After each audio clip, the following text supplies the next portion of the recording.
Сәлеметсіздер ме балалар? Бүгінгі сабаққа қош келдіңіздер. Бүгін біз сіздермен 55-ші сабақ «Мен де спортшы боламын» тақырыбын өтетін боламыз. Бірінші тапсырма біліп ал. Бекзат Саттарханов қазақ боксшысы. Ол 20 жасында бокстан олимпиада чемпионы атанған.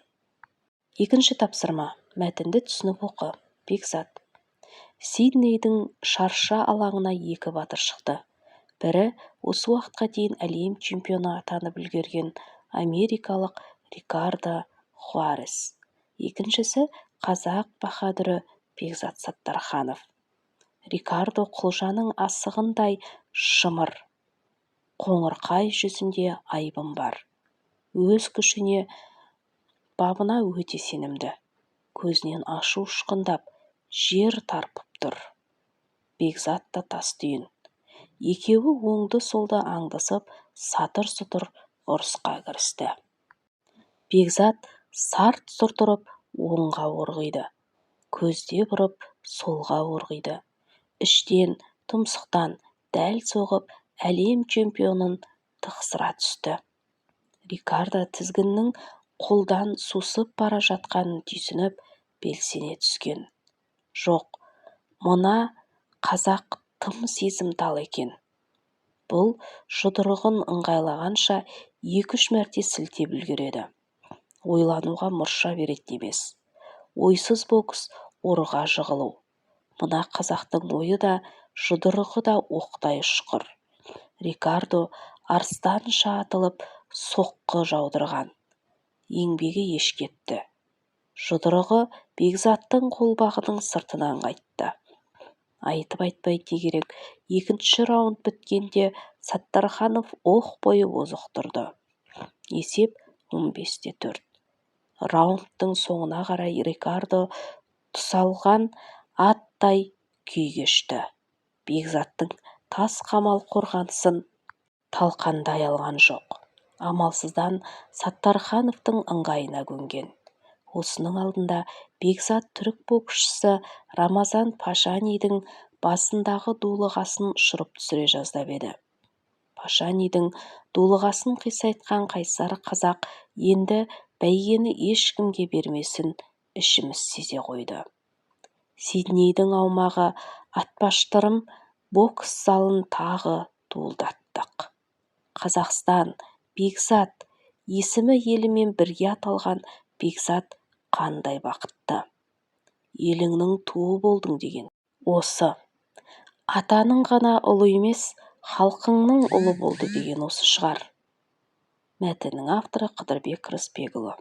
Балалар, мәтіндегі баһадүр, батыр деген мағынаны береді. Олай болса, балалар, осы мәтінге байланысты берілген сұрақтарға жауап берейік. 3-ші тапсырма. Сызбамен жұмыс. Мәтін кейіпкерлері, олар кімдер? Балалар, мәтін кейіпкерлері Бекзат Саттарханов, Рикардо Хуарес және де Рамазан Пашани еді. Бекзат Саттарханов ол қазақ боксшысы, Рикардо Хуарес америкалық әлем чемпионы, Рамазан Пашани түрік боксшысы. Мінекей балалар, бұлар осы мәтіндегі басты кейіпкерлер. Олай болса, ары қарай сабағымызды жалғастырамыз. 4-ші тапсырма. 4-ші тапсырма. Үзіндіде сипатталған кейіпкерді тап. Мына қазақтың ойы да, жұдырығы да оқтай ұшқыр. Сарт-сұрт ұрып оңға орғиды. Көзде бұрып солға орғиды. Қайсар қазақ енді бәйгені ешкімге бермесін ішіміз сезе қойды. Балалар, бұл үзіндіде қазақтың әйгілі боксшысы Бекзат Саттарханов туралы айтылған. 5-ші тапсырма. Бекзаттың қарсыласының осал емес екендігін қалай байқадыңдар? Сипаттап айтыңдар. Рикардо құлжаның асығындай шымыр, қоңырқай жүзінде айбын бар. Өз күшіне, бабына өте сенімді. Неге балалар, бұл жолдар Бекзаттың қарсыласының осал емес екендігін білдіреді. Ары қарай 6-шы тапсырма. Мәтіннің соңғы азат жолын дауыстап оқы. Не түсінгеніңді өз сөзіңмен жеткіз. Мәтіннің соңғы азат жолы мынау болатын балалар.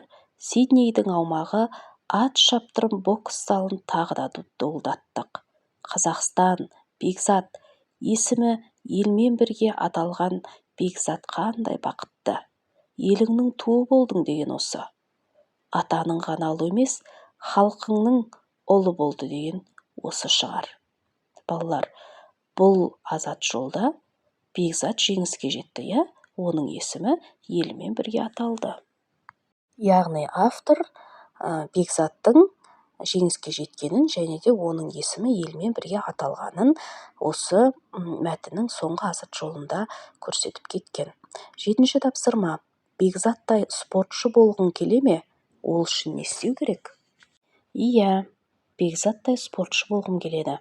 Ол үшін көп еңбек ету керек.